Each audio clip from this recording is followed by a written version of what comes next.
তোমরা কি জানো ভগৎ সিংকে ফাঁসি দেওয়ার পরেও আমরা তাকে মারতে পারিনি কেন? এই রহস্যের আসল সত্য জানতে চাইলে ভিডিওটা পুরো দেখুন। শহীদ ভগৎ সিং এর শেষ মুহূর্তের কাহিনী। 23শে মার্চ 1930-এর সেই রাত, যখন ভগৎ সিং এর ফাঁসির মাত্র কয়েক ঘন্টা বাকি ছিল, তখন তিনি লেনিনের একটি বই পড়ছিলেন।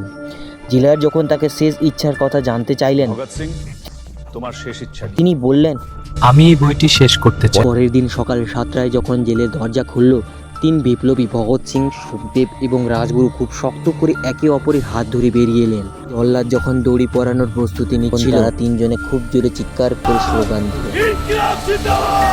তারা ভয় পেয়ে গেছিল, কিন্তু ভগৎ সিং হেসে উঠে বললেন, আমাদের ফাঁসি দিতে এত তাড়াহুড়ো কেন? অপেক্ষা করো, আমাদের প্রতিটা মুহূর্ত ইতিহাস লিখছে। ফাঁসি দেওয়ার পরও প্রায় 15 মিনিট পর্যন্ত ভগৎ সিংয়ের নাড়ি স্পন্দন চলছিল, যা দেখে ইংরেজদের মুখ ফ্যাকাশে হয়ে গেছিল। ভয়ে ইংরেজরা মৃতদেহগুলি চুপি চুপি লুকিয়ে পুড়িয়ে দেওয়ার চেষ্টা করে, কিন্তু গ্রামবাসীরা খবর পেয়ে যেতেই হাজার হাজার মানুষ জড়ো হয়ে যায় এবং চারিদিকে ভগৎ সিং অমর রয়ে ধুলিতে কেঁদে ওঠে। তুমি যদি সত্যি ভগৎ সিংকে সম্মান জানাতে চাও, তাহলে কমেন্টে জয় হিন্দ বলে চ্যানেলটি সাবস্ক্রাইব করো।